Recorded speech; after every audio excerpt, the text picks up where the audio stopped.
જાહેર થયાના પરિણામ પર ચર્ચા કરીએ કંપનીના सीएफओ सचिन जोशी साथ। सचिन सर, स्वागत है आपका सीएनबीसी बाजार पर। शुरुआत करना चाहेंगे, ओवरऑल जैसे नंबर्स कंपनी के एक स्ट्रॉन्ग सेट ऑफ नंबर्स देख रहे हैं, तो आपने रिजल्ट्स को कैसे देखा? ओपनिंग कमेंट्स क्या रहेंगे ऑन अर्निंग्स? जी, अगर आप इस क्वार्टर के रिजल्ट्स देखेंगे तो जैसे आपने कहा रियली शानदार रिजल्ट्स हैं हमारे लिए भी, क्योंकि पिछले 3-4 क्वार्टर से हमें काफ़ी दिक्कत हुई थी एक ही सेक्टर की वजह से।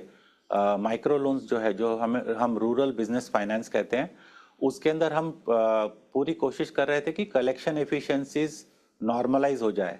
और अगर आप इस क्वार्टर की कलेक्शन एफिशिएंसी देखेंगे तो सितंबर में 99.5 पे आ चुकी है। तो हम सोचते हैं कि करीब करीब नॉर्मलाइजेशन हो चुका है, जो कि हमें कॉन्फिडेंस देता है कि अब डिसबर्समेंट्स भी नॉर्मलाइज कर लें।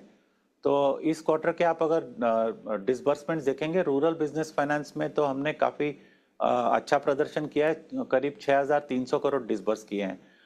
अगस्त महीने में तो सेकंड हाईएस्ट डिसबर्समेंट हुई है हमारी, 2,000 करोड़ काफ़ी अच्छा नंबर माना जाता है डिसबर्समेंट का on a monthly run rate basis. इसके अलावा अगर आप देखेंगे तो two wheeler business, home loans business, personal loan business, सारे ही बिजनेसेस बहुत बढ़िया प्रदर्शन कर चुके हैं इस क्वार्टर में, जिसकी वजह से ओवरऑल डिसबर्समेंट ग्रोथ करीब करीब 25% का हुआ है। और उसकी वजह से बुक ग्रोथ जो है वो 18% हुआ है रिटेल बिजनेसेस में। तो मुझे लगता है कि जिस तरह की कंडीशन Q2 नॉर्मली एक ऐसा इतना कोई सिग्निफिकेंट क्वार्टर नहीं होता है एनबीएफसीज के लिए, क्योंकि Q3 में सारा पुश दिया जाता है जिसमें कि काफ़ी फेस्टिवल्स आते हैं। तो Q2 के हिसाब से आप देखेंगे तो 25% ग्रोथ बहुत बढ़िया रहा है। लक्ष्य का अगर हमारा जो टारगेट्स देखेंगे तो 25% CAGR ग्रोथ हमने टारगेट किया हुआ है। अगर अभी तक का अगर देखेंगे जर्नी जो है अप्रैल 22 से, तो करीब करीब CAGR 27% ग्रोथ हमने दिखाई है। तो काफ़ी इस क्वार्टर के प्रदर्शन से इवन अगर प्रॉफिटेबिलिटी के बेसिस पे देखेंगे तो हाईएस्ट एवर प्रॉफिट्स हमने किए हैं, profit after tax of 735 crore, जो कि करीब करीब 6% की ग्रोथ दिखाई है हमने वहाँ। तो ओवरऑल अगर देखेंगे तो बहुत क्रेडिट कॉस्ट का अगर आप नंबर देखेंगे तो क्रेडिट कॉस्ट के अंदर भी हमने काफ़ी रिडक्शन आया है। मैक्रो प्रूडेंशियल प्रोविजंस हमें कम यूज़ करने पड़े हैं इस बार। पिछली क्वार्टर में हमने 300 करोड़ यूज़ किए थे, इस बार हमने सिर्फ 150 करोड़ यूज़ किए हैं। उसके बावजूद हमने 735 करोड़ का पैट दिखाया है। हमने इंटरेस्ट रेट रिडक्शन का भी पूरा फ़ायदा उठाया है। अगर आप देखेंगे तो पिछले क्वार्टर में करीब 17 बेसिस पॉइंट्स का बेनिफिट हुआ था हमें वेटेड एवरेज कॉस्ट में, और इस क्वार्टर में करीब 36 बेसिस पॉइंट। तो 2 क्वार्टर्स के अंदर ही 50 बेसिस पॉइंट से ऊपर का बेनिफिट हम ले चुके हैं ऑलरेडी।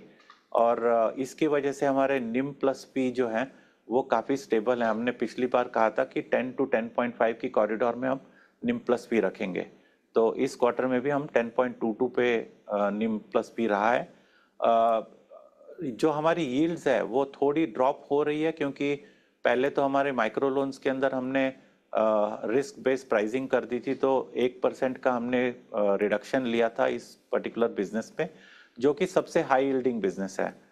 इसके अलावा जो मिक्स के हिसाब से अगर देखेंगे ये हाईएस्ट यील्डिंग बिजनेस था, लेकिन पिछले 4 क्वार्टर से इसका डिसबर्समेंट लेवल्स काफ़ी कम था। तो बुक जो थी वो स्टेबल थी लेकिन ग्रो नहीं हो पा रही थी।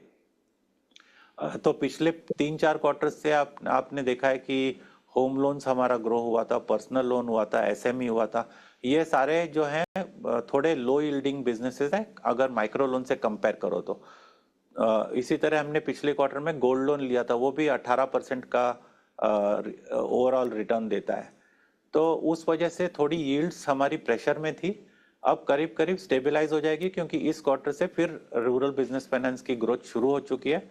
तो मुझे लगता है अब हमारा कॉन्फिडेंस काफ़ी बढ़ चुका है कि निम प्लस पी को 10 to 10.5% में आराम से रख सकेंगे हम लोग, जिसकी वजह से अगर क्रेडिट कॉस्ट कंट्रोल होगी तो इसकी वजह से हमारे ROAs के ऊपर और ROEs के ऊपर काफ़ी पॉजिटिव इम्पैक्ट होगा।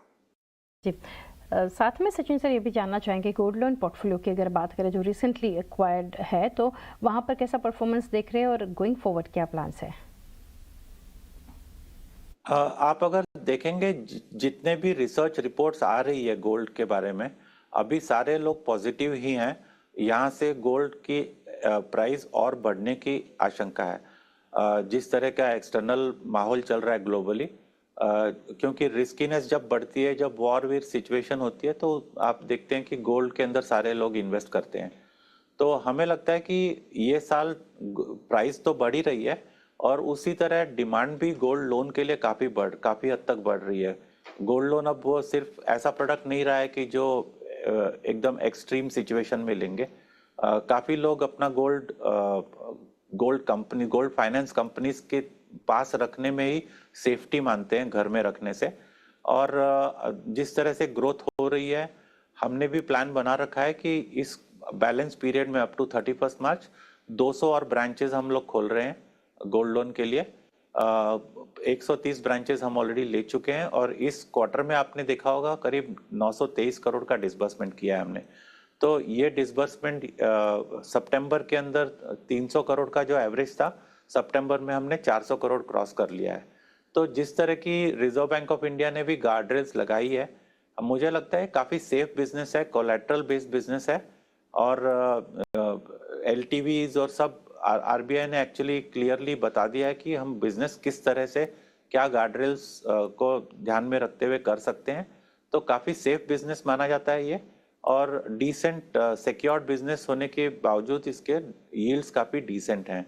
तो मुझे लगता है आगे भी आप देखेंगे कि gold loan business overall industry level पे भी काफी ग्रोथ दिखाएगा, और हमारे लिए तो ये नया बिजनेस ही है, तो this will be one of the focus areas for us. जी सचिन से लास्टली जानेंगे, वैसे तो काफ़ी डिटेल्स आपने शेयर की और नंबर्स, बट आने वाले क्वार्टर्स के लिए H2 FY26 के लिए क्या गाइडेंस शेयर करना चाहेंगे? निम्स तो आपने देखा होगा, इस बार हमने एक्चुअली करीब करीब 18 बेसिस पॉइंट्स का इंक्रीज दिखाया है ओवरऑल निम्स, क्योंकि इंटरेस्ट रेट अब गिरने लगे हैं। उसका बेनिफिट हमने ऑलरेडी ले लिया है 2 क्वार्टर्स में, करीब 50 बेसिस पॉइंट्स के ऊपर। यील्ड्स करीब करीब अब यहाँ पे स्टेबलाइज होने की उम्मीद है हमारी, क्योंकि जो रूरल बिजनेस फाइनेंस की जो डिसबर्समेंट्स हो नहीं रही थी, वो अब शुरुआत हो चुकी है उसकी। अगले 2 क्वार्टर्स में भी एक्सपेक्टेशन है कि वो काफ़ी अच्छे रोबस्ट डिसबर्समेंट्स रहेंगे, जिसकी वजह से हमने जो पहले गाइडेंस दिया था 10 to 10.5% की रेंज, वो हम कंटिन्यू बरकरार रखेंगे।